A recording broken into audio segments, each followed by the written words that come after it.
አሁን ደግሞ ወደ ሶስተኛው ታላቅ መልአክ አብረን እንሄድ። ስሙ ሩፋኤል ይባላል። ትርጉሙም እግዚአብሔር ፈዋሽ ነው ማለት ነው።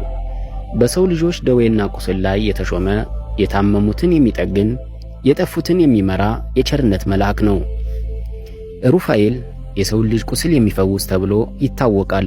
በዮሐንስ ወንጌል ምዕራፍ 5 ላይ በቤተ ሳይዳ መጠመቂያ አቅራቢያ ውሃውን እያወከ የታመሙትን ይፈውስ የነበረው መልአክ እርሱ እንደሆነ ይነገራል። ሩፋኤል የሥጋን ብቻ ሳይሆን የነፍስንም ቁስል ይፈውሳል።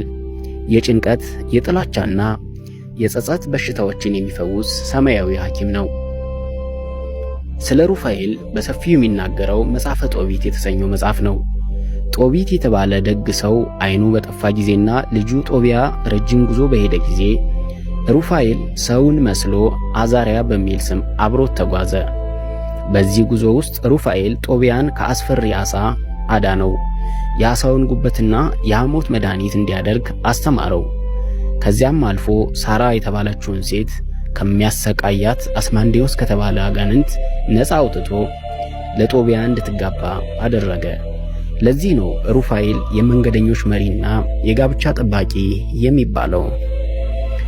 ሩፋኤል ራሱ ሲናገር እኔ ቅዱሳንን ጸሎት ወደ እግዚአብሔር ክብር ከሚያሳርጉ ከሰባቱ ቅዱሳን መላእክት አንዱ ሩፋኤል ነኝ ብሏል።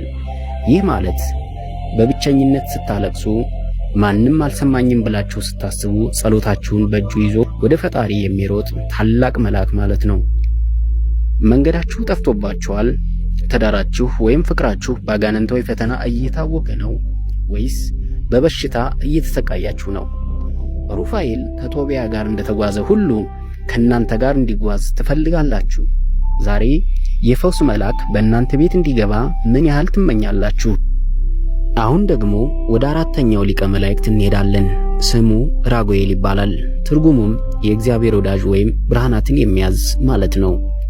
ራጉኤል በሰማያዊ ዓለም ሥርዓትን የሚያስከብር መላእክትም ሆኑ የሰው ልጆች ከሕጉ እንዳይወጡ የሚቆጣጠር የጽድቅ መልአክ ነው። በመጽሐፈ ሄኖክ ላይ እንደተጠቀሰው ራጉኤል በብርሃናት ላይ የተሾመ መልአክ ነው። ፀሐይ፣ ጨረቃና ከዋክብት በየተራቸው እንዲወጡና እንዲገቡ አንዱ ሌላውን እንዳይጋፋ የሚቆጣጠር እርሱ ነው። ይህ የሚያሳየው ራጉኤል የሁከት ሳይሆን የሥርዓት መልአክ መሆኑን ነው። ሕይወታችሁ ምስቅልቅል ሲል፣ ሰላም ሲጠፋና ጨለማ ሲወርሳችሁ የብርሃናት መሪው ራጉኤል ሥርዓትን እንዲመልስላችሁ ይላካል። ራጉኤል ጸላቴ ኃጥአን ወይም ኃጢአትን የሚጠላ በመባል ይታወቃል። ይህ ማለት ግን ሰውን ይጠላል ማለት አይደለም። ይልቁንም በሰው ላይ የሚደረገውን ግፍና በደልን አይወድም። ምስኪኖች ሲበደሉ፣ ፍትሕ ሲጓደልና ድምፅ የሌላቸው ሰዎች ሲጨቆኑ ራጉኤል የእግዚአብሔርን የፍትሕ ሰይፍ ይዞ ይነሳል። በዓለም ፍጻሜ ጊዜም ክፉዎችን ከደጎች የሚለይና ፍርድን የሚያስፈጽም ከባድ ሥልጣን ያለው መልአክ ነው። ራጉኤል የእግዚአብሔር ወዳጅ እንደመሆኑ መጠን ሰውንም ከአምላኩ ጋር ለማስታረቅ ይጥራል። በሰው ልጆች መካከል ጠብ ሲነሳ፣ ቤተሰብ ሲበታተንና ጓደኝነት ሲፈርስ የሰላም አየርን የሚነፍሰው ራጉኤል ነው። በሕይወታችሁ ውስጥ ፍትሕን ናፍቃችኋል? ወይስ የደከማችሁበትን ድካም ሌሎች ሲወስድባችሁ? ወይስ በሐሰት ስትከሰሱ? ዛሬ የብርሃናት መሪው ራጉኤል ወደ ሕይወታችሁ መጥቶ ጨለማውን እንዲገፈላችሁና የጠፋውን ፍትሕ እንዲመልስላችሁ ትፈልጋላችሁ? እንግዲያውስ ቅዱስ ኡራኤል ሆይ በሕይወቴ ሥርዓትን አውርድ እያላችሁ ጸልዩ። አምስተኛው ሊቀ መላእክት ቅዱስ ኡራኤል ነው። ስሙም ኡራኤል ማለት የአምላክ ብርሃን ወይም የአምላክ እሳት ማለት ነው። ኡራኤል የሰው ልጅ አእምሮ ሊደርስበት የማይችለውን ጥልቅ ጥበብና ሰማያዊ ምስጢር የመግለጥ ሥልጣን ያለው ታላቅ መልአክ ነው።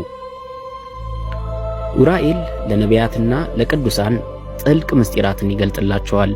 ለምሳሌ በመጽሐፈ ዕዝራ ሱቱኤል ላይ ነቢዩ ዕዝራ ስለ ዓለም ፍጻሜና ስለ አምላክ ፍርድ ግራ ገብቶት ባለበት ሰዓት ቅዱስ ኡራኤል መጥቶ እጅግ አስገራሚ የሆኑ ምሳሌዎችን በመንገር አእምሮውን አብርቶለታል። ኡራኤል ተማሪዎች ሲቸገሩ፣ ተመራማሪዎች ምስጢር ሲፈልጉና መንፈሳዊ